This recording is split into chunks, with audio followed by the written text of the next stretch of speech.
Bonjour et bienvenue donc à ce webinaire qui s'intitule Regard croisé pour concilier endométriose et travail.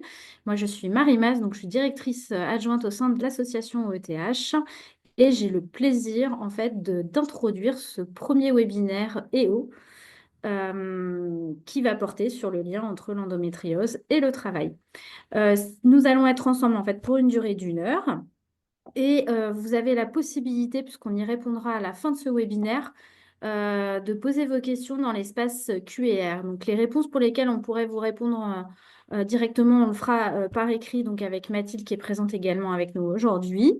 Et puis, celles qui concernent nos deux hôtes, eh ben, on pourra se réserver un petit temps questions-réponses à la fin de ce webinaire. Et sachez également qu'il y aura un replay et une FAQ. Donc, c'est-à-dire que pour les personnes qui n'auront pas pu visionner ou pas pu visionner en entier ce webinaire, vous pourrez le revoir en replay. Et pour toutes les questions qui n'auraient pas pu obtenir une réponse également pendant le webinaire, eh ben, on enverra une FAQ à toutes les personnes qui auront été inscrites donc, à ce webinaire. Quelques informations. Donc, avant de démarrer, je vous ai dit que c'était le premier webinaire dans le cadre de EO. Donc, EO, en fait, c'est un nouveau service proposé par OETH qui a ouvert en février. Et son objectif, c'est vraiment de promouvoir une culture de maintien et de santé au travail, de concilier vie professionnelle et vie personnelle. Et donc, sachez que grâce à cette plateforme, on a décidé de s'associer donc avec des patients partenaires qui vont pouvoir tous les mois participer à un webinaire pour témoigner, une conférence en fait, pour témoigner sur leur expérience donc, de la maladie. Et donc, aujourd'hui, notre animatrice va être Bertie, qui est également patiente partenaire donc, sur l'espace EO. Et sachez que EO, donc, c'est un espace confidentiel d'échange avec des patients partenaires et de mise à disposition de ressources donc, pour concilier santé et vie professionnelle dans le secteur sanitaire, social et médico-social associatif. C'est un service donc, anonyme et confidentiel. J'y reviendrai à la fin de ce webinaire. En attendant, je vais laisser la parole donc à Bertille et à Emma qui vont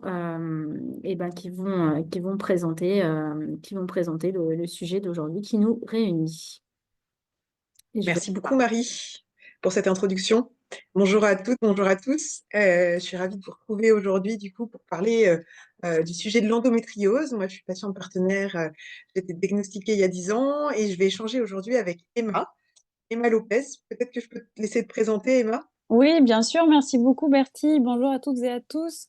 Enchantée d'être là aujourd'hui. Je m'appelle Emma, Emma Lopez. Moi, je travaille dans ma vie salariée dans une filiale de la Croix-Rouge française à 21, qui est le laboratoire d'innovation sociale de la Croix-Rouge française. Et dans ma vie bénévole, je suis vice-présidente d'une association qui s'appelle Endomind et qui milite pour mieux faire connaître l'endométriose et notamment améliorer la prise en charge des patientes. Alors moi, je ne suis pas patiente partenaire, mais j'interviendrai quand même au nom de personnes concernées et représentantes du coup d'une association.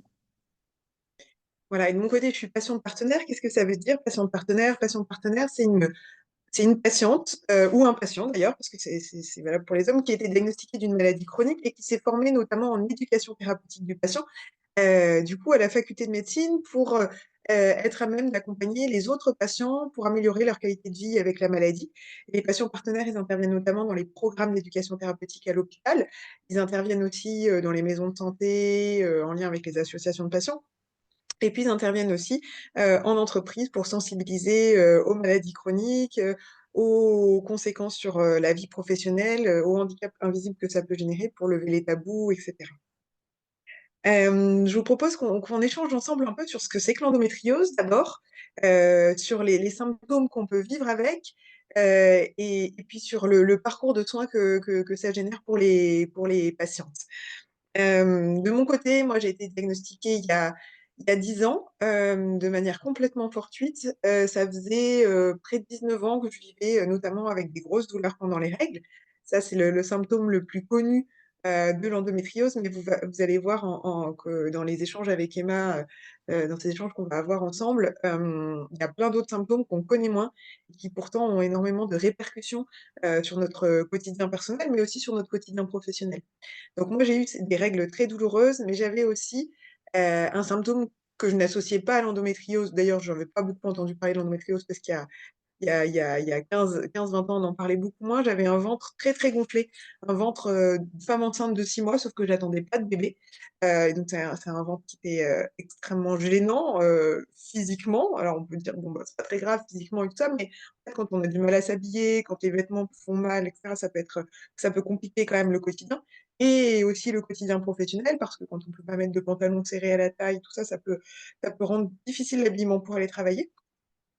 Et puis j'avais aussi de gros troubles digestifs. Et de mon côté, ces troubles digestifs, c'était principalement des urgences d'aller aux toilettes, vraiment des envies impérieuses. Alors, j'appelais ça les torboyaux dans mon langage de patiente vivant avec la maladie. Et ça m'obligeait à, si j'étais dans la rue, à trouver un café le plus rapidement possible pour aller aux toilettes. Et si j'étais en réunion ou dans un échange professionnel, à partir sans pouvoir dire quoi que ce soit et de devoir filer aux toilettes dans les vraiment 2 secondes qui suivaient. Donc ça, c'est particulièrement handicapant. Euh, Aujourd'hui, on sait qu'il y a 10% des femmes qui sont atteintes d'endométriose, même certaines études disent 15%. Et donc, c'est énorme. Et ces symptômes que je décris et ceux qu'Emma va vous présenter sont souvent très mal connus. C'est pour ça que c'est important qu'on vous en parle aujourd'hui. Emma, je te laisse peut-être expliquer un peu tes premiers symptômes. Complètement, merci beaucoup Bertille. Je souriais parce que l'histoire que tu racontais sur le pipi, j'ai connu ça aussi et c'est difficile à comprendre quand on le vit pas, mais oui, c'est à la minute près. De mon côté, j'ai été diagnostiquée à l'âge de 22 ans, il y a quelques années, suite à 9 ans d'errance de diagnostic, c'est-à-dire qu'entre le début de mes premiers symptômes à l'âge de 13 ans, mes premières règles, jusqu'au jour où j'ai eu un diagnostic d'endométriose, il s'est passé 9 ans. Donc pour moi, ça s'est manifesté. J'ai eu mal tout de suite dès que j'ai eu mes premières règles. J'ai eu très mal, des douleurs assez immobilisantes. J'ai loupé l'école. En classe, ça m'est arrivé de m'évanouir ou de vomir. Enfin, des choses quand même assez intenses. Bien sûr, les douleurs d'endométriose ne sont pas toujours aussi intenses que celles que je décris là. C'est important de le noter, mais en tout cas, voilà, moi, c'était très clair que j'avais très très mal. Et j'ai vu 11 médecins, j'ai calculé avant de venir aujourd'hui, avant d'être diagnostiquée, à savoir généraliste de famille, une infirmière scolaire, après plus tard quand j'ai grandi des gynécos, sages-femmes. J'en ai vu 11 jusqu'à ce la 12e, une sage-femme me dit en fait ce que vous avez là, c'est pas normal, c'est peut-être de l'endométriose, mais on ne sait pas. Donc allez voir un professionnel de santé qui pourra vous en dire plus. Donc moi voilà, ça se manifestait surtout par des grosses douleurs comme j'ai pu le décrire pendant les règles. Et en fait, ce qui a fait que finalement j'ai été diagnostiquée, c'est qu'à l'âge de 20 ans, donc 7 ans après mes premières règles, j'ai commencé à avoir mal tout le temps.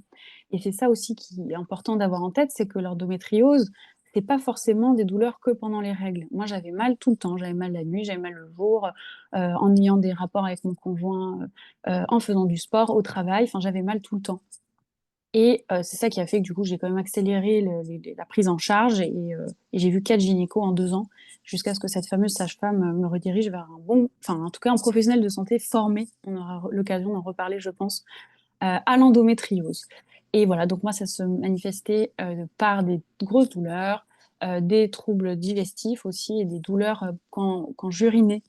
Et la bonne nouvelle quand on a un diagnostic, et pareil, on pourra en reparler, c'est que après, on peut adresser ces choses-là et on peut trouver des solutions pour mieux vivre avec tout ça.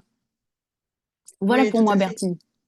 Tout à fait. Et alors, du coup, dans les autres symptômes qu'on peut vivre avec l'endométriose, parce que je trouve que c'est intéressant de balayer un peu toutes tous les symptômes, parce que la maladie s'exprime vraiment différemment en fonction des femmes et des personnes qui en sont atteintes.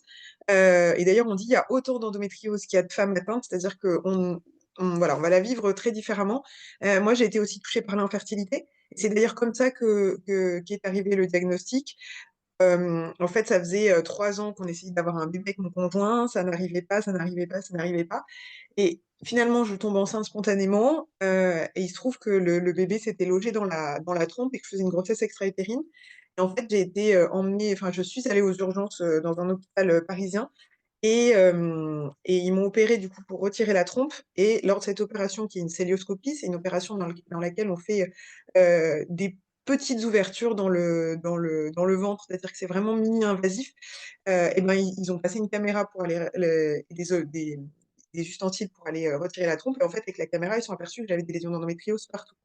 Donc, ça a été un diagnostic complètement fortuit. Moi, j'avais parlé des douleurs, j'avais fait énormément d'examens liés à l'infertilité, donc beaucoup d'échographies qui auraient pu permettre de déceler l'endométriose, et elle n'a jamais été décelée. Pourquoi? Emma vous l'a dit, parce que l'endométriose, il faut être extrêmement bien formé, que ce soit à l'examen clinique ou à l'examen radiologique, pour pouvoir voir les lésions.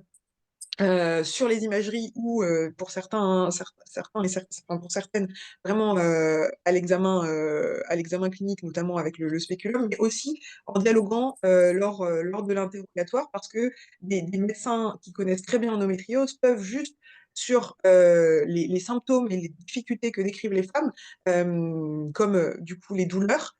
Ça peut être des douleurs qui sont partout dans le corps, c'est principalement dans le bassin, mais ça peut être partout dans le corps. Ça va être des troubles digestifs, on en a parlé, des troubles urinaires, l'infertilité, la fatigue chronique. Donc ça, ce sont les symptômes principaux. Ben, en décrivant ça à un médecin qui connaît très bien l'endométriose, il peut presque poser un diagnostic. Alors bien sûr, le diagnostic, il se confirme avec une imagerie, mais des très bons, on appelle ça dans le langage un peu médical, très bons cliniciens sont capables de poser un diagnostic avec ces symptômes-là. Donc c'est vraiment important.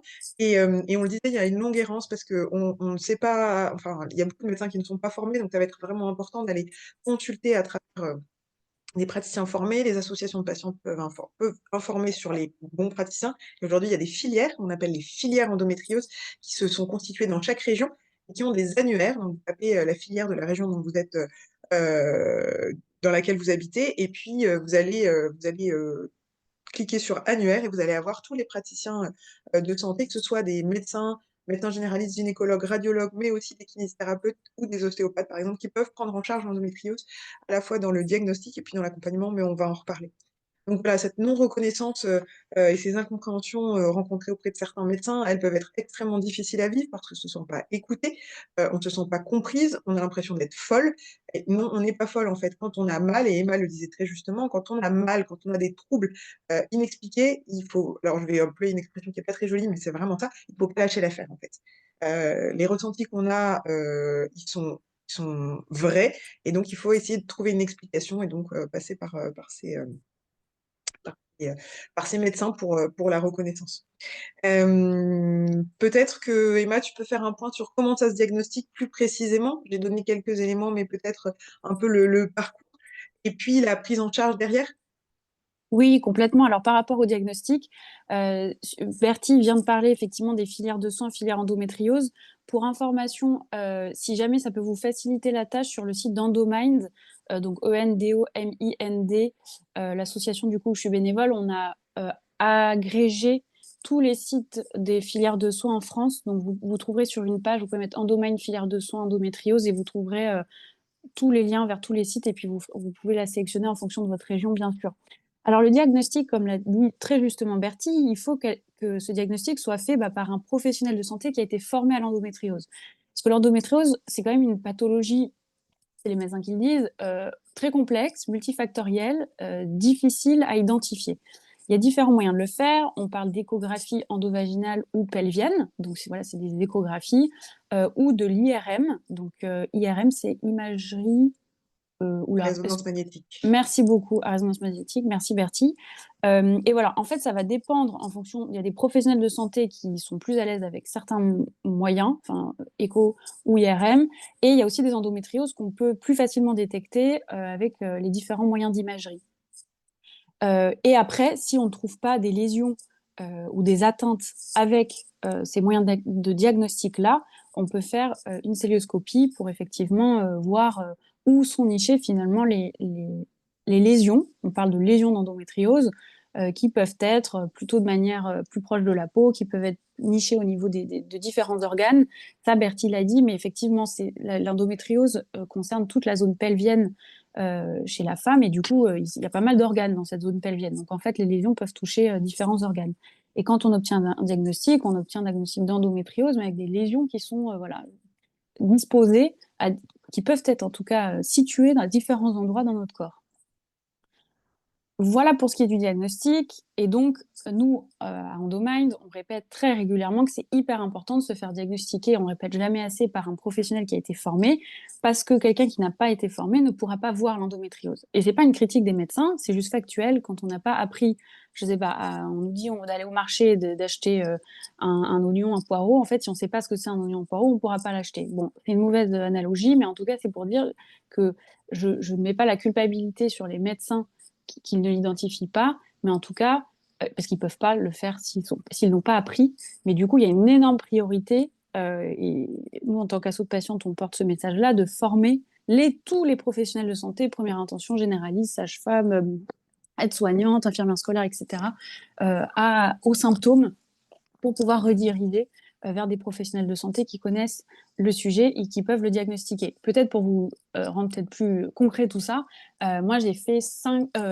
4 imageries, jamais d'IRM, mais des échographies endo-vaginales et pelviennes, et on m'a à chaque fois dit, des médecins, hein, des vrais médecins, non, non, il n'y a rien, voilà, c'est dans votre tête, ou c'est pas parce que c'est une maladie à la mode que vous l'avez vous aussi. Enfin, on m'a certifié à la imagerie à l'appui que je n'avais pas d'endométriose dans mon ventre. Et après, j'ai été donc suivie par un professionnel de santé expert sur le sujet qui a fait une IRM et qui a dit, bah, en fait, il y en a, et il y en a à plusieurs endroits, en fait. Et c'est pour ça que vous avez mal au dos, et c'est pour ça que vous avez mal quand vous avez des rapports sexuels, parce qu'en fait, ça touche un ligament qui fait que bah, c'est en lien direct, etc., etc. Voilà pour le diagnostic. Je ne sais pas si tu veux rajouter quelque chose, Bertille. Oui, non, c'est super, super. Et en fait, ce diagnostic, il est important déjà pour se sentir comprise et pour se sentir plus à l'aise aussi, enfin voilà, se sentir comprise et reconnue et plus à l'aise à parler de la maladie autour de soi. Parce que voilà, quand on a un diagnostic médical, on se sent plus légitime, mais aussi dans le contexte professionnel. Parce que on a commencé à l'évoquer, mais en fait, les symptômes, ils vont avoir un impact sur le quotidien professionnel, un très gros impact pour certaines. Et donc, pouvoir avoir ce diagnostic, ça permet, et on va en reparler, de consulter la médecine du travail et de pouvoir s'appuyer sur les différents dispositifs qui peuvent exister dans les milieux professionnels dans lesquels vous êtes, dans les structures professionnelles dans lesquelles vous êtes. Voilà, donc ça va permettre d'être mieux prise en charge à la fois médicalement et Mm. professionnellement et de pouvoir adapter son quotidien professionnel. Donc ce diagnostic, Mm. il est vraiment important voilà, il existe maintenant des filières, des structures qui permettent un diagnostic de manière plus facile. Voilà, donc c'est Mm. vraiment important. Peut-être que ce serait intéressant, Emma, que tu nous expliques comment l'endométriose, elle a impacté ton quotidien Mm. personnel et professionnel. Euh, comment ça... Voilà, qu'est-ce que... Ah oui, pas de problème, la liste est longue. Du coup, moi, je parle avant du diagnostic, c'est-à-dire quand j'avais pas en fait de traitement, on y reviendra sûrement, mais où là vraiment ça n'allait pas. Et depuis que je suis suivie et que j'ai un traitement, ça va beaucoup mieux. Donc moi, j'ai vu l'avant et l'après. Donc l'avant-diagnostic où ça n'allait pas, en fait, ce qu'il faut comprendre, c'est que ça impacte tous les pans de la vie. C'est pas révolutionnaire ce que je vais dire. Quand on a mal tout le temps, euh, quand on va aux toilettes et qu'on a donc 20 ans, on a mal. Quand on a un rapport sexuel et que ça fait mal, quand on se met sur un vélo, moi j'aime faire beaucoup de vélo, ça fait mal. Quand on est au travail assis sur une chaise toute la journée, qu'on ne bouge même pas, que ça fait mal, ça impacte tout. Donc là, ça rend les déplacements plus difficiles, ça rend les sorties sociales avec les amis, la famille, les collègues plus difficiles, parce qu'en fait, quand on a une douleur aiguë, bah, c'est difficile de bouger, c'est difficile de sortir, voire quand on a une crise, on parle de crise en endométriose, c'est des moments un peu de fulgurance de la douleur. Là, moi, je suis encore aujourd'hui, d'ailleurs, quand ça m'arrive, en incapacité de bouger. Et donc là, je ne peux pas sortir. Donc, ça impacte la vie sociale, parce que quand finalement on doit annuler ce qui arrive, des sorties voilà, avec des proches ou pour lesquels on avait payé, je sais pas, pour un concert, théâtre, ciné, bah, c'est frustrant, les gens ne comprennent pas forcément, il y a une incompréhension de l'entourage. C'est ce que je peux comprendre aussi, bien sûr, hein. Et d'où l'importance aussi du diagnostic. Ce que disait Bertie, c'est qu'une fois qu'il y a des mots sur le mal qu'on a, ça permet aux gens aussi de mieux comprendre finalement ce qu'on a vécu, ce qu'on a ressenti, ce qu'on a subi, entre guillemets, et être plus en empathie, ou en tout cas plus en compréhension de la situation. C'est la charge mentale aussi, finalement, tout ça. Alors là, c'est plutôt après le diagnostic, parce qu'en fait, il y a plein de rendez-vous médicaux à gérer. Donc ça, c'est une bonne nouvelle, ça veut dire qu'on est pris en charge, mais en tout cas, c'est quand même un impact de la pathologie sur notre vie. Et du coup, ça a aussi un coût financier, tout ça, même si on vit en France et c'est super, et vive la Sécu, ça a quand même un coût. Moi, ça se manifestait par, du coup, la difficulté à rester debout longtemps. J'ai travaillé dans une maternelle, j'ai travaillé, dans un café étant étudiante et du coup, je devais régulièrement m'asseoir, j'avais des douleurs horribles. J'arrivais pas à rester debout longtemps. Hem, voilà un peu comment ça s'est manifesté pour moi.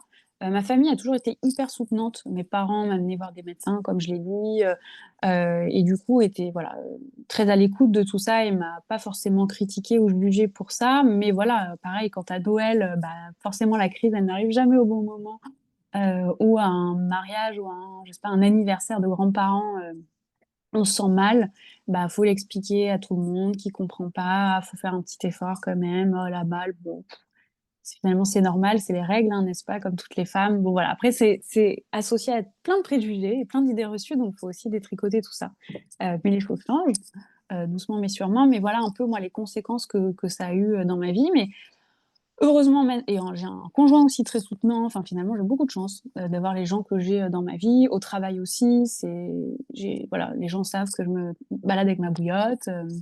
À la maison, je suis toujours avec mon plaid, les pieds relevés à mon bureau. Enfin voilà, j'ai toute une petite stratégie d'adaptation qui fait que je peux vivre correctement. Et puis, je prends des traitements hein, aussi médicamenteux dont on pourra parler pour aller mieux. Mais voilà, ça aide, ça aide. En tout cas, s'il y a peut-être quelque chose à retenir de ce que je viens de dire, c'est que ça impacte un peu tous les pans de la vie, et d'où le fait que quand on reçoit un diagnostic, ça permet aussi finalement d'avoir un retentissement énorme dans une vie parce qu'on peut changer en améliorant vers le positif tout ça. On peut aller mieux au travail, on peut refaire du sport, on peut avoir des rapports, épanouissants, on peut et en avoir tout court. Hem voilà, on peut aller au travail, plus sereinement, enfin voilà, ça change tout quand même. Ouais et du coup, ce qui est moi de mon côté, bah, ce qui était le plus difficile, c'était, la dimension, crise digestive, et de vraiment me retrouver à un moment où je devais aller absolument aux toilettes et donc moi, ce qui m'a pas mal aidé, c'était de changer mon alimentation, voilà. De ce changement d'alimentation, il peut être particulièrement compliqué, dans la vie personnelle parce que tu parlais des sorties et du fait de devoir annuler les sorties, à cause des douleurs et ben, moi, j'étais, coincée en fait, dans ce que je pouvais manger, de ce que je pouvais pas manger. Au tout début, avec la mise en place de l'alimentation anti-inflammatoire, c'est un outil qui pour certaines femmes peut être extrêmement utile pour soulager, les troubles digestifs et une partie des douleurs. Et moi ça m'a beaucoup aidée, mais ça m'a compliqué mon quotidien parce que ce soit, à la cantine professionnelle ou, dans les sorties avec les copains et ben, souvent je pouvais pas manger ce qui était proposé et donc bah, moi j'ai pas laissé tomber, j'ai continué à y aller et j'ai pas trop eu peur d'être stigmatisée en disant: «Ah bah, elle mange rien», tout ça. Mais c'est vrai qu'il y a des femmes pour qui ça peut être moins facile, et qui vont dire: «Bon, bah, en fait, comme je peux rien manger, comme je peux pas, comme j'ai réduit ma consommation d'alcool et tout ça», et que les gens sont pas forcément très doux, ou très, voilà, peuvent faire des c'est jamais vraiment, c'est pas de la méchanceté, mais c'est plutôt de la méconnaissance et de la maladresse. Mais n'empêche que ça peut blesser, et ça peut rendre le quotidien, social et professionnel compliqué. Et ben, donc on va avoir tendance à s'isoler, socialement et ça, c'est important de le surveiller parce que ce soit avec les amis ou dans le milieu professionnel, ne pas déjeuner avec les collègues, ne pas participer aux pots, de départ, aux pots d'arrivée, aux temps conviviaux, bah, ça peut être, voilà, ça peut isoler socialement, professionnellement et donc c'est à surveiller.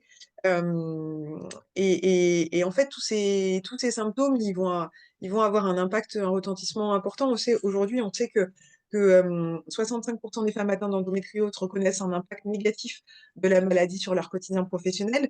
53 des femmes atteintes d'endométriose notent une diminution de leur capacité de travail. 62 des femmes atteintes d'endométriose notent des capacités physiques et intellectuelles réduites pour travailler. 62 des femmes atteintes d'endométriose déclarent qu'il est presque parfois impossible de se lever le matin. Souvent, quand on a une collègue atteinte d'endométriose, mais qu'on ne sait pas, on va avoir tendance à dire: «Bon, c'est une flemmarde, elle arrive tard, elle prend son temps pour se lever, elle fait des petites journées», moi j'ai Elle prend des j'ai j'ai pauses, entendu, hein, des remarques sur des femmes qui disaient: «Ah ben elle a pris son après-midi parce qu'elle est partie tôt». En fait, l'endométriose, avec les symptômes, que ce soit les douleurs, les troubles digestifs, ou la fatigue, engendre vraiment des difficultés pour tenir une journée de travail, en continu. Il y a des femmes qui, tu le disais, Emma, n'arrivent pas à rester debout. Donc quand on a un travail, physique, on doit rester debout toute la journée, c'est extrêmement difficile, de tenir, le cap. Il y a des femmes qui n'arrivent pas à rester assises. Tu parlais des douleurs dans le bas du dos et des lésions qui sont sur les ligaments utérosacrés, on va avoir des difficultés à rester assise longtemps. Et donc, des femmes qui peuvent être amenées à travailler toute la journée devant un bureau vont être dans des situations extrêmement difficiles. Et donc, ça peut nécessiter des aménagements de poste et tout ça, et on va en reparler. Il y a des femmes qui ont des douleurs dans les jambes. Vous allez me dire, bah, c'est quoi le lien avec l'endométriose et douleurs dans les jambes? Et ben, en fait, l'endométriose, ça génère beaucoup d'inflammation, ça va générer de la congestion dans le petit bassin. Et donc, il y a certains nerfs qui sont dans le bassin qui vont être irrités, compressés et qui vont générer des douleurs de type sciatique ou de type cruralgie. Ça peut aller jusque dans le bas du pied. Et donc, enfin, je vous laisse imaginer travailler toute la journée avec une douleur lancinante dans la jambe ou avec une sciatique. Pour ceux et celles à qui c'est déjà arrivé, bah, c'est impossible en fait, hein. Ça prend la tête, ça empêche de se concentrer, ça fatigue énormément parce que la fatigue chronique, c'est un symptôme de l'endométriose, mais c'est aussi une conséquence du quotidien avec la maladie, de la charge mentale, une répercussion des douleurs, une conséquence de certains traitements avec lesquels on peut vivre. Et donc tout ça, ça génère vraiment des difficultés, de l'incompréhension, de la stigmatisation. Et c'est vrai que souvent, on n'ose pas parler de la maladie dans le quotidien professionnel parce que c'est une maladie qui est très taboue. Ça concerne les règles, l'utérus, la reproduction de la femme, et ces sujets-là, on n'en parle pas.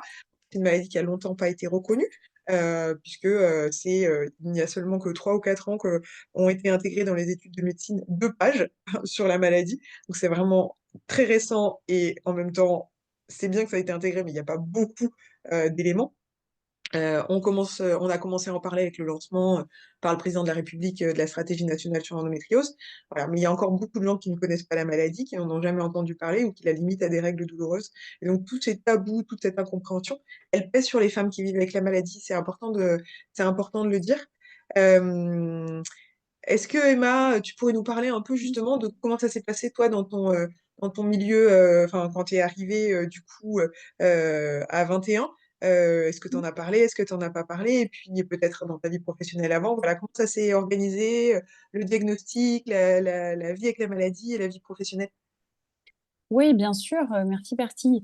Alors de mon côté, en fait, quand je suis arrivée à mon travail actuel il y a 3 ans à 21, donc à l'accélérateur d'innovation sociale de la Croix-Rouge française et de Nexem, j'en ai pas parlé parce que je souhaitais pas en parler, j'avais peur d'être discriminée, je voulais pas qu'on pense que j'étais, faible entre avec des très gros guillemets ou moins qu'eux avec des très gros guillemets. En fait, finalement, au fil de l'eau, j'en ai parlé tout simplement parce que je suis investie dans cette association Endomind en tant que bénévole.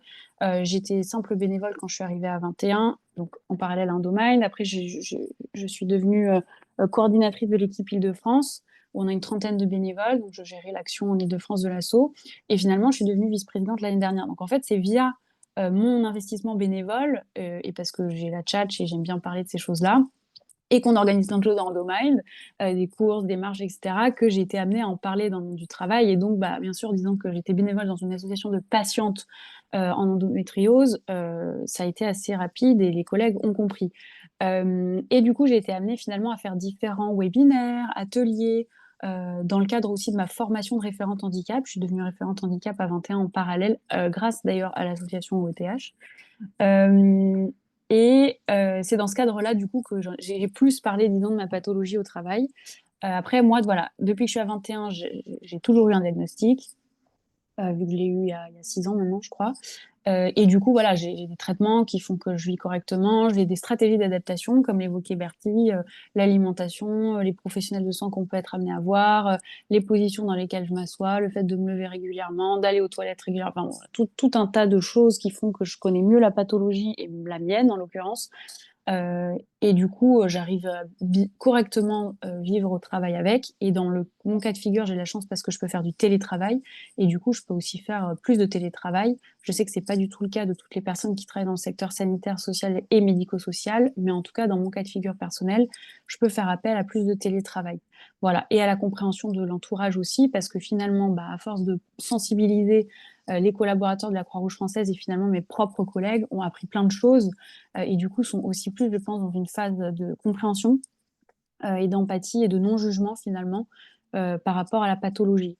Donc voilà, moi j'ai pas de RQTH parce qu'à ce jour je peux travailler correctement euh, avec ma pathologie, mais bien sûr si c'était amené à changer, je pourrais être amenée à faire ces démarches-là.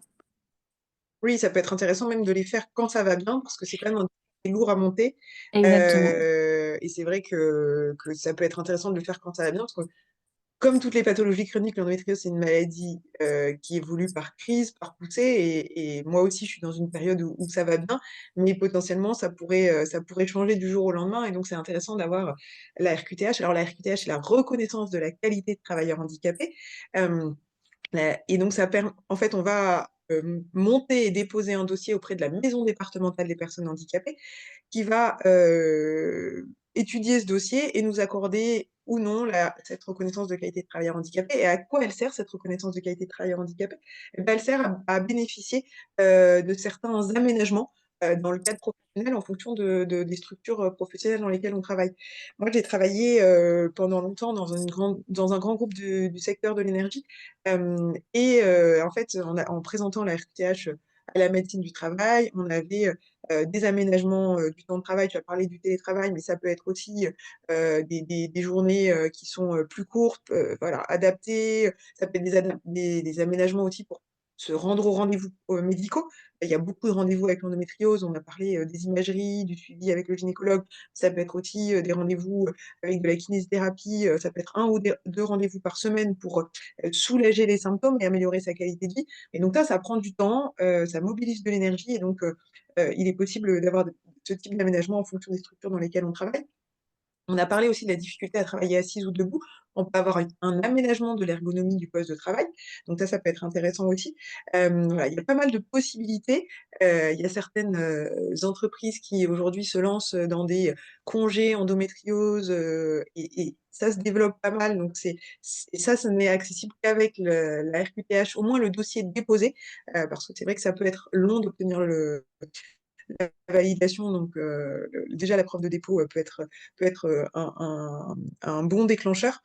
Hem donc voilà, donc la RQTH. Après, il y a tout ce qui est mi-temps thérapeutique qui peut être intéressant aussi quand on revient de chirurgie, parce qu'on a rapidement évoqué les traitements médicaux, enfin les traitements, et pour l'endométriose, on a tout ce qui est traitements hormonaux qui va permettre de mettre les règles en pause, et de soulager l'inflammation et donc les douleurs, puisque l'inflammation est une source de douleur. On a tous les traitements antalgiques aussi, qui peuvent venir soulager, et donc tout ça, il faut le voir avec le gynécologue ou l'algologue, qui est le médecin qui aide à gérer les douleurs. Et puis on a la chirurgie. La chirurgie, elle est prescrite quand les traitements médicaux ne suffisent pas ou plus à soulager la douleur, ou alors quand il y a un désir de grossesse, puisqu'on a parlé du symptôme qu'est l'infertilité. Et donc en retour de chirurgie ou dans d'autres cas spécifiques, on peut aussi activer le mi-temps thérapeutique, et donc ça peut être un bel outil. Quand on parle aussi, voilà, de l'endométriose, quand on mentionne qu'on est en parcours fertilité, on peut aussi avoir des adaptations. Les parcours fertilité, ils ont un énorme impact, hein, sur notre quotidien professionnel. D'ailleurs, fertilité, que ce soit la PMA ou la préservation ovocytaire, parce qu'aujourd'hui, quand on a de l'endométriose, on peut demander à préserver, enfin à courber ses ovocytes pour éviter que la maladie, qui chez certaines femmes évolue de manière très rapide et très agressive, va vraiment endommager la fertilité, notamment les ovaires. Et donc voilà, un peu congeler ses ovocytes, ça peut être une bonne option en fonction de ce que vous dit le médecin. Et donc voilà, ces rendez-vous de suivi échographique, de prise de sang, de ponction, de transfert, ils peuvent être aussi, quand on en parle, ils peuvent être aussi mieux compris, et les collègues, les managers peuvent potentiellement mieux comprendre pourquoi on s'absente, et voilà, c'est pas une histoire de on n'a pas envie de travailler, c'est pas une histoire de on est flemmard, on en a assez du boulot, mais il y a des vraies raisons. Alors c'est jamais facile d'en parler. Donc toi, Emma, tu as réussi à en parler parce que tu étais bénévole dans l'association Endomind. Moi, de mon côté, quand j'ai été diagnostiquée, surtout, j'en ai pas parlé. Voilà, mais avec le temps, j'ai fini par en parler. Au début, en fait, comme en plus je venais d'être embauchée, c'était extrêmement difficile pour moi de dire: «Ah voilà, ça fait 15 jours que je suis dans l'entreprise, je viens de faire une grossesse extra-utérine, donc vous savez que j'ai un désir de grossesse, et puis en plus, bah, je viens d'être diagnostiquée d'endométriose, donc probablement que dans les années à venir, je serai moins productive que ce à quoi vous vous attendez». Donc j'en ai pas parlé au début, et j'ai eu la chance de tomber, c'est drôle, sur une bénévole de l'association Domaine qui était dans le bureau à côté du mien, et je lui dis: «Mais comment tu fais pour en parler, etc. Et on a beaucoup dialogué. Et en fait, au fil du temps, j'ai accepté la maladie parce que je pense que le fait d'en parler, c'est aussi lié au fait d'accepter qu'on a une maladie chronique à vie et que ben voilà, il va aussi falloir apprendre à vivre avec ça. Et que ouais, c'est tout un parcours d'acceptation. Et donc, j'ai appris à accepter la maladie, le fait que ça allait avoir potentiellement des répercussions sur mon quotidien, que ça faisait partie de moi et que je pouvais en parler. Et en fait, en parler, bah, ça permet d'avoir ces adaptations de poste, d'être mieux comprise, mieux entendue et potentiellement aussi moins stigmatisée. Parce que, voilà, moi, j'ai une petite devise qui dit tout ce qui se conçoit bien s'énonce clairement et je crois que ça peut aider. Alors, il n'y a pas d'obligation à en parler hein, dans le domaine professionnel. Bien sûr, quand on n'a pas envie d'en parler, on n'est pas obligé, mais je crois que ça peut être une manière d'améliorer la qualité de vie au travail. Tout à l'heure, tu parlais des petits outils que D'accord. tu mobilises, Emma. Tu disais Ou- que t'avais ta bouillotte, je crois. Est-ce que tu peux nous donner un peu les outils ta petite caisse à outils, ta petite trousse à outils là, que tu mobilises, peut-être ce que tu as toujours avec toi dans ton sac quand tu vas bosser, comment ça se passe? Ouais, complètement. Alors moi, j'ai toujours une bouillotte, ce qui est contre-intuitif quand il fait 38 degrés en pleine canicule l'été, mais ça sert toujours. Alors ça dépend des femmes, hein, bien sûr, mais moi, c'est la chaleur qui me fait beaucoup de bien et qui détend en fait finalement et qui génère du coup moins de douleur. Donc ça, j'ai toujours ça. J'ai toujours un petit médicament, enfin voilà, antidouleur. J'en prends rarement, j'essaye de pas en prendre, mais en tout cas, en cas où il y a une crise notamment, où il y a vraiment un problème aigu, ou alors, je sais pas, j'ai un entretien d'embauche ou j'ai quelque chose où, bon, bah bien sûr, je peux annuler, mais ça la fout mal quand même. Bon voilà, j'ai ça. Euh, j'ai souvent un plaid, alors pas avec moi tous les jours, je vous rassure, mais en tout cas, j'en ai un au bureau, j'en ai un à la maison, j'en ai un chez mes grands-parents, chez mes parents. J'en ai disséminé un petit peu partout. Parce que pareil, c'est question de garder la chaleur en fait sur les zones qui me font mal. Et du coup, notamment bas ventre et bas du dos. Donc hop, je m'enroule. Euh, Qu'est-ce que j'ai toujours avec moi? J'ai souvent, alors non, de temps en temps plutôt, occasionnellement un TENS. Donc je ne sais pas si vous connaissez le TENS, T-E-N-S. C'est en fait une petite machine qui envoie des électrodes, enfin des décharges, petites décharges électriques via des électrodes qu'on peut positionner là où ça fait mal. Donc moi j'en mets deux sur le ventre et deux sur le bas du dos. Et du coup, c'est un peu contre-intuitif initialement, mais voilà, en envoyant des petites décharges électriques, on le fait sur 1 heure ou plusieurs heures. Bah, en fait, moi, sur le moment, ça ne m'apaise pas. Par contre, en revanche, sur les jours d'après et les heures d'après, ça me permet d'avoir moins mal. Donc ça, c'est en fonction des périodes plutôt. Si je suis douloureuse ou pas, je vais l'amener avec moi. C'est dans une petite boîte, ça se recharge. Et voilà, et du coup, j'ai mes petites électrodes que je mets au frigo. Donc c'est toujours charmant. Dans mon frigo, il y a des électrodes. Voilà. Un peu bizarre, mais on s'y fait. Et ça me permet aussi voilà, de gérer mieux les douleurs. Voilà par rapport à ça. Et bien sûr, quand j'ai des traitements, moi, en l'occurrence, en ce qui me concerne, c'est des pilules contraceptives, enfin une à la fois, pilules contraceptives en continu. Bah, du coup, j'ai toujours ça avec moi. Et mon conjoint en a aussi en général une boîte, parce que je me dis toujours, si jamais on me la vole ou je suis dans le train et je perds mes affaires, je perds pas ma bouée de secours. Voilà un peu pour moi, Bertie, ce que j'ai souvent avec moi, ce à Merci. quoi je Oui, pense alors à chaud. le TENS, pour éviter les mauvaises compréhensions, ça nous fait pas mal. C'est vraiment un petit léger courant électrique qui va se diffuser à la surface de la peau et en C'est fait ça.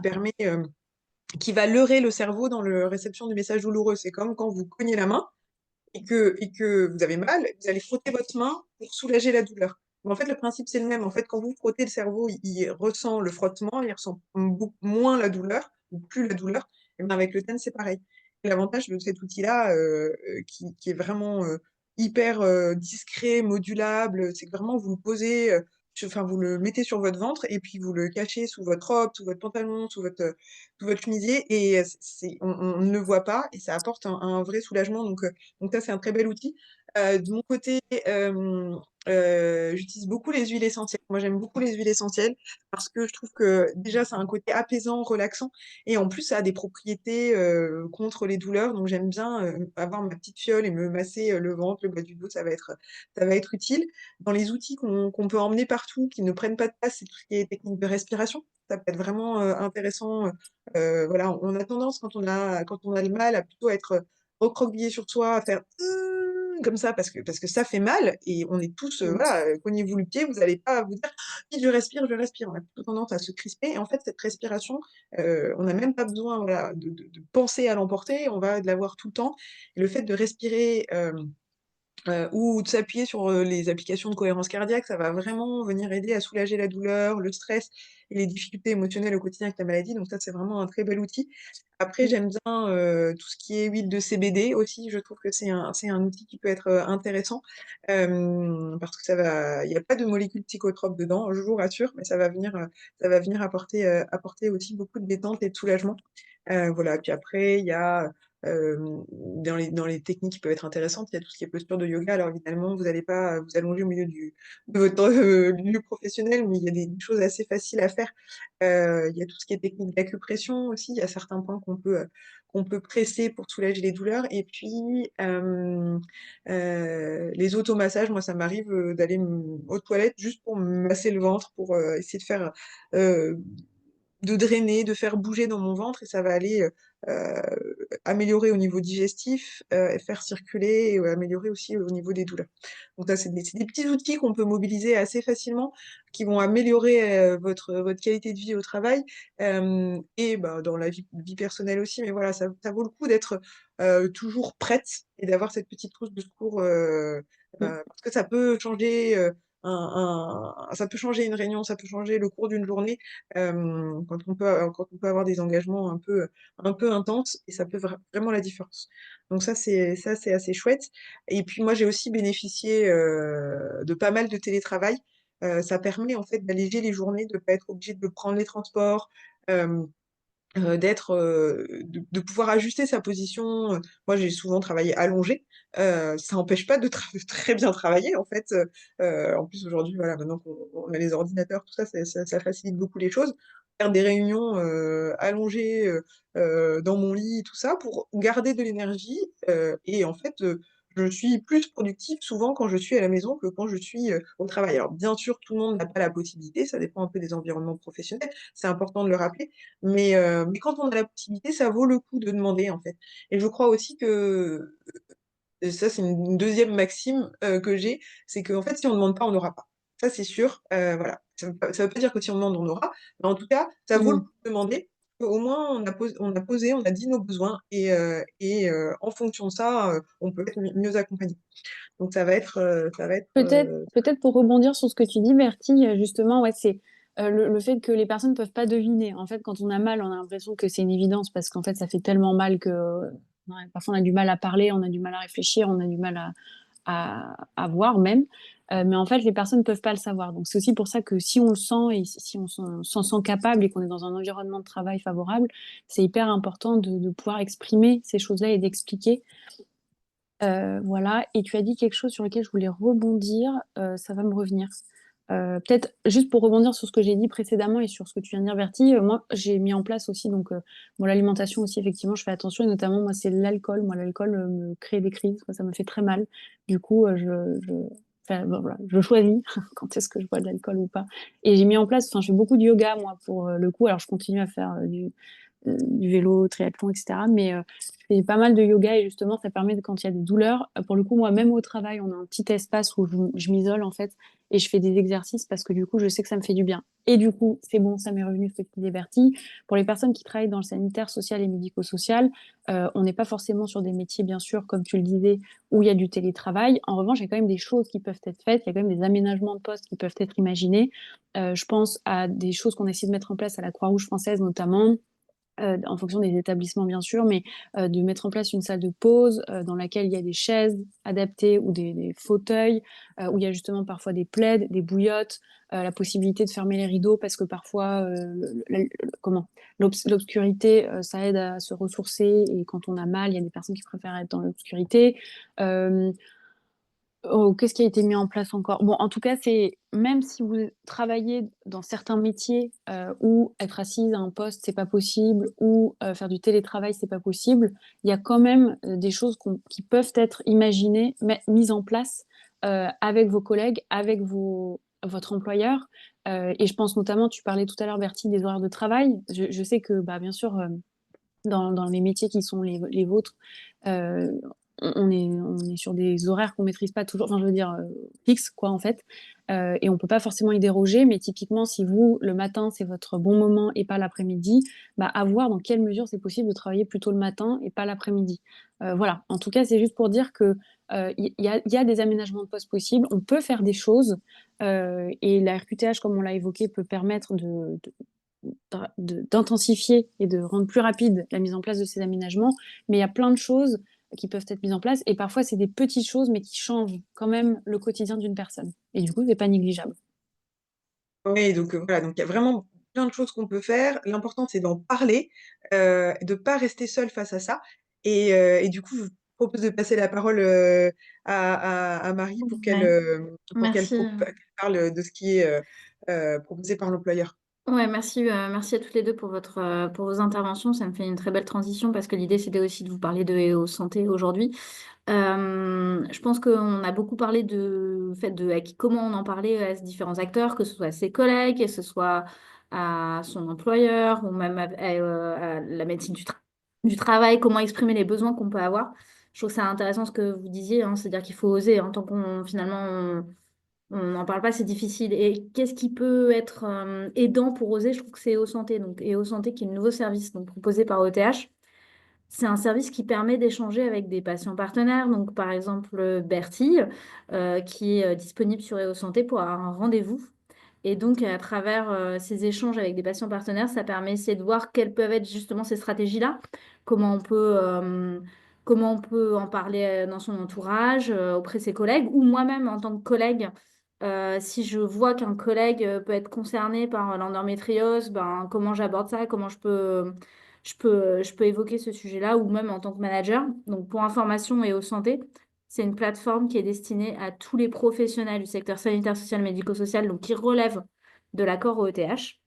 Donc, qu'on soit salarié concerné par une maladie ou un handicap, qu'on soit un collègue, qu'on soit un manager, qu'on soit un référent handicap ou un représentant du personnel, il suffit de vous inscrire, c'est gratuit et anonyme.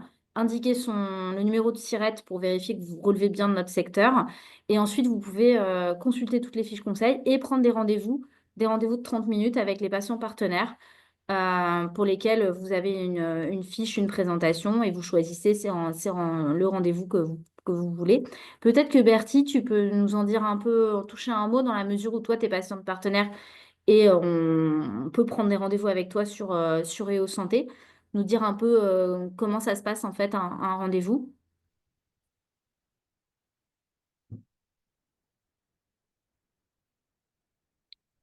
Bertie, je ne sais pas si tu as Oui, entendu. ça a coupé C'était le quelques copain, secondes. ok. Désolée. Qu'est-ce que tu m'avais passé C'était la parole? ouais, pour témoigner en fait sur, Oui, tout à fait. un rendez-vous sur EO, comment ça se Oui, déroule, alors comment ça se c'est des passe. rendez-vous, ouais. C'est des rendez-vous de 30 minutes. Du coup, on se retrouve en fonction de vos préférences, soit par téléphone, soit en visio. Et on va aller échanger, je vais répondre à vos questions, en fait. On va aller échanger sur plein de sujets. Ça peut être la plupart du temps, c'est comment mieux vivre avec l'endométriose au travail. Et donc, on peut aller sur les dispositifs type RQTH, thérapeutique, tout ça, mais ça peut être aussi comment optimiser ma prise en charge pour justement mieux vivre l'endométriose au travail et donc quels sont les bons professionnels qui peuvent m'aider dans ce parcours. Hem et d'ailleurs, l'autre jour, il y a une personne, du secteur, sanitaire, social et médico-social qui a pris rendez-vous. Elle n'était pas atteinte d'endométriose, elle avait, vécu une descente d'organes, elle avait été opérée et cetera et en fait, on a regardé ensemble et comme il y avait beaucoup de choses qui se rapprochent, des difficultés qu'on peut vivre avec l'endométriose, au travail puisque, bah, ça concerne la même zone, c'est des symptômes qui se ressemblent, c'est les mêmes professionnels de santé qui prennent en charge et ben, on est allés travailler ensemble sur ce sujet-là et elle me racontait qu'elle avait beaucoup de douleurs qui faisaient, qu'elle arrivait pas à accompagner les patients qu'elle avait au quotidien parce qu'elle devait porter enfin, elle devait les porter tout ça, donc c'était des choses qui étaient pas possibles. Et je lui disais: «Est-ce que, bah, par exemple, tu as été orientée vers un kinésithérapeute qui peut t'aider, avec la rééducation, tout ça?» et en fait, personne ne lui en avait parlé. Donc on va activer aussi des ressources ensemble. Moi je suis pas médecin, donc je ne vous accompagne pas là-dessus. En revanche, je vous donne des pistes qui peuvent vous aider et donc elle me dit: «Mais c'est génial en fait, je peux faire de la rééducation, et aller soulager ses douleurs en remusclant, tout ça» et donc voilà, ça donne des leviers à activer. Hem des pistes qu'on connaît pas, et souvent les personnes qui viennent à moi ressortent avec, voilà, beaucoup d'espoir, et de ressources, qui se disent: «Bah, OK, en fait, j'ai des choses, j'ai des leviers d'action et ça me donne de l'allant, quoi, pour me dire que en fait, les choses peuvent bouger aussi dans mon quotidien, professionnel». Ouais, merci Bertie. Donc en effet, c'est soutenu donc, par OTH, donc 100% gratuit et anonyme. Donc n'hésitez pas à y avoir recours. Après, on a beaucoup parlé des acteurs, mais bon, donc il y a la médecine du travail qui est un premier acteur, hein, pour identifier les besoins et les aménagements qui peuvent être nécessaires. Et puis derrière, si une reconnaissance en qualité de personne en situation de handicap en fait s'envisage, il y a le Cap emploi, qui peut être également un bon acteur pour pouvoir vous accompagner dans la recherche des solutions à mettre en place. Ce que je vous propose avant de terminer ce webinaire, c'est de passer au temps de questions et réponses, parce qu'on a eu quelques questions et réponses de la part des participants. Donc, on en a une première, en fait, qui est: je travaille également au maintien dans un Cap emploi. Est-ce qu'il est possible de contacter les membres de l'association Endomind pour des sensibilisations d'équipe si la personne concernée ne se sent pas prête à évoquer le sujet? Alors, si elle n'est pas prête à évoquer le sujet et qu'elle relève de l'accord OETH, elle peut aller sur, Et sur EO Santé. Mais sinon, je vous laisse répondre, je te laisse répondre peut-être, Emma, par rapport à Endomind. Complètement. Je pense qu'effectivement, dans ce cas de figure, comme l'a dit Marie, c'est vraiment l'entrée peut-être EO Santé pour plein de choses. Enfin, voilà, l'acceptation de son diagnostic, voir dans quelle mesure c'est possible d'en parler au travail ou pas. Enfin, voilà, prendre connaissance de certains outils, ressources comme l'a dit Bertie. Dans un temps 2, oui, bien sûr, nous, on intervient de plus en plus en entreprise, dans des universités, selon différentes modalités. Sur certains formats, on intervient en tant que bénévole, sur d'autres, on a des prestations payantes. Mais bien sûr, j'y ai pas pensé, mais je pourrais vous donner mon adresse email d'Endomind, ou en tout cas, on a une adresse contact. Vous pouvez dire que vous en avez parlé avec Emma Lopez et on me redirigera votre mail. Voilà, donc c'est contact@endomind. Je sais jamais, FR Work. Je vais vous dire, excusez-moi. Mais oui, en tout cas, c'est tout à fait possible qu'on intervienne dans des milieux de travail, notamment pour Euh, sensibiliser l'entourage professionnel, quoi. Une question qui va être en lien et sur laquelle je vais pouvoir également répondre, c'est bonjour, donc c'est Muriel. Donc bonjour, comment en entreprise le CSE peut-il communiquer sur ce sujet et accompagner les salariés? Pour information, OETH a mis en place tout un kit en fait de communication sur EO Santé. Donc si vous voulez communiquer à la fois sur EO et après, je pense que c'est pareil, vous pouvez intervenir, il peut y avoir des actions de sensibilisation directement sur le terrain. Sachez notamment qu'OETH peut soutenir les actions de sensibilisation auprès des salariés puisqu'il y a une aide qui est prévue dans l'offre de services OETH. Je ne sais pas si vous aviez d'autres réponses à compléter par rapport à cette question, Bertie ou Emma. Non, c'est bon. Non. Peut-être une question un peu plus pour toi, Bertie, c'est bonjour, quel type d'alimentation est bénéfique pour calmer les inflammations liées à l'endométriose? Tu nous as parlé du régime, je crois, anti-inflammatoire. Oui, on parle de Peut-être régime un... méditerranéen aussi, beaucoup de légumes, légumineuses, fruits, viande blanche, poisson et notamment poissons gras comme les anchois, les maquereaux, les harengs, les sardines. Et puis beaucoup de plaisir aussi dans l'alimentation parce que souvent quand on adopte une alimentation anti-inflammatoire, on se sent souvent très réduite, très en situation de restriction et ça peut générer des troubles du comportement alimentaire et cetera. Donc quand on sent que c'est difficile, eh ben, ça peut être intéressant de se faire accompagner par un diététicien nutritionniste. Voilà, parce que ça peut être compliqué. En tout cas, c'est voilà, régime méditerranéen, beaucoup de bons gras avec des huiles d'olive, des avocats, hem réduire, aussi tout ce qui est, sucre raffiné, l'alcool, parce que c'est voilà, l'idée c'est pas je dis bien réduire, c'est pas d'arrêter complètement, parce que la vie, elle est faite aussi de plaisir et on sait que l'équilibre dans l'endométriose, il est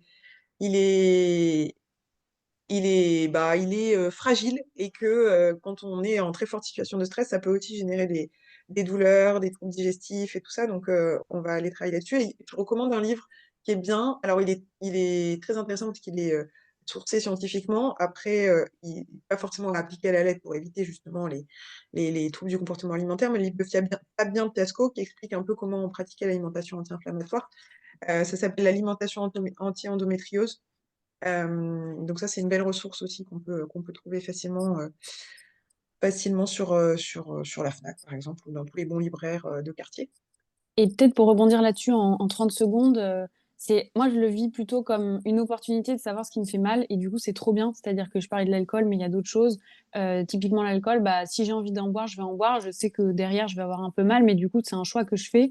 Et c'est hyper libérateur, à l'inverse de savoir ce qui me fait mal. Enfin, en fait, il y a des personnes qui ont des douleurs très régulièrement sans savoir qu'en fait, ce qu'elles mangent impacte leur quotidien. Du coup, je trouve plus difficile dans ce sens-là que quand on sait, finalement, c'est toujours mieux et on peut adapter et faire des choix en conséquence. Et ça, c'est une vraie libération. Et comme le dit Bertie, je veux dire, alors on est français, donc on adore manger, c'est très important. Et l'entourage ne comprend pas forcément quand on a des restrictions alimentaires, mais on peut faire plein de choses, même en adaptant ce qu'on consomme. Et on peut se régaler. Oui, puisqu'en fait, il y a une partie des douleurs qu'on attribue à des douleurs gynécologiques, d'endométriose, qui en fait sont des douleurs de troubles digestifs, parce que tout est au même endroit dans le bassin, en fait. Donc ça, c'est important de le savoir. On va prendre une dernière question qui est arrivée dans le chat, si je ne me trompe pas. Hop. Donc, c'est une personne donc, qui accompagne une personne souffrant de cette pathologie qui m'informe avoir un traitement actuellement qui la soulage, mais que celui-ci est limité à une année. Et après, elle devra en changer. Quels sont les traitements spécifiques pour cette pathologie? Alors, je sais que vous n'êtes pas médecin, C'est donc important de le redire parce que voilà, nous, on peut pas, vous voilà. pouvez pas, voilà, mais vous expliquez ce que vous connaissez Ouais. dans le champ, mais ok. Donc, Ouais, en fait, il y a des traitements hormonaux. Il y a différents types de traitements hormonaux. Emma, elle a évoqué les traitements qu'on peut prendre par voie orale, la fameuse pilule, ou voilà, des traitements hormonaux qu'on prend par voie orale. Ceux-là, on peut les prendre en continu sur plusieurs années. Après, il y a des traitements qui sont plus forts, qu'on appelle les traitements de ménopause artificielle, qui se font notamment par injection. J'imagine que c'est ça dont parle cette personne, mais j'en suis pas sûre. Et en fait, ces traitements-là, ils sont tellement forts et ils engendrent une ménopause précoce. Et avec la ménopause précoce, il y a des symptômes qui arrivent. Et quand une femme de 30, 35 ans ou même 25 ans chez qui on engendre une ménopause précoce, on va avoir les symptômes, les effets secondaires qui arrivent, notamment l'ostéoporose. Et en fait, avoir de l'ostéoporose à 25 ans, c'est pas forcément souhaitable. C'est pour ça qu'il y a certains traitements plus forts qui sont pas prescrits sur trop longtemps pour éviter ces effets secondaires graves, on peut dire. Et donc, elle passera certainement sous un autre traitement prescrit par son médecin. Voilà, et donc ça, c'est les traitements médicaux. Il y a tout ce qui est traitement de la douleur aussi, avec ce que vous connaissez, anti-inflammatoire. Mais il y a des traitements qui sont plus forts, qui sont prescrits par les algologues, qui peuvent être des antidépresseurs, antiépileptiques, qui permettent de soulager les douleurs neuropathiques. C'est les douleurs qu'on a qui vont ressembler à des coups de couteau, des décharges électriques, des coups d'aiguille. C'est assez symptomatique de la douleur neuropathique, et ça, c'est vraiment pris en charge par l'algologue, qui a vraiment une spécialité, enfin une spécialisation sur ces douleurs qui sont très spécifiques. D'ailleurs, sur les autres douleurs aussi, mais voilà, cette prise en charge, elle est vraiment particulière, et donc c'est important d'être bien accompagné là-dessus. Et après, bah, on a parlé du traitement par chirurgie, qui est encore un autre volet de la prise en charge. eh ben, bien, merci à toutes les deux pour vos interventions. C'était le premier webinaire dans le cadre de EO Santé. Sachez que les prochains et donc premier webinaire et qui est en lien notamment parce que si je ne me trompe pas, la journée mondiale de l'endométriose, c'est le 28, c'est ça? C'est Oui, bien tout ça, à si je fait, ne me c'est trompe pas. vendredi. C'est vendredi, donc on est dans la semaine, on va dire. Les prochains rendez-vous, donc le 28 avril, nous aurons un webinaire. Donc toujours, c'est des webinaires avec des patients partenaires que vous retrouvez sur EO Santé. Donc le 28 avril, ce sera retour à l'emploi, tous concernés. Le 27 mai, concilier sclérose en plaques et travail. Le 17 juin, accueillir et manager les défis de santé de son équipe. Et c'est un rendez-vous qui est toujours prévu à 11h30, donc de 11h30 à 12h30. Et comme pour aujourd'hui, ce sont des webinaires qui sont disponibles ensuite en replay sur la plateforme EO et dans le centre, accessible aussi par le centre de ressources d'OETH, et avec une FAQ qui est envoyée donc, à toutes les personnes qui se sont inscrites. Et ben, je n'ai plus qu'à vous remercier, Bertie, Emma et puis Mathilde qui est en coulisses. pour avoir inauguré ce nouveau format pour OETH. Merci et à très bientôt. Merci beaucoup. Merci à toutes et à tous. Bonne Merci journée. beaucoup, très belle journée.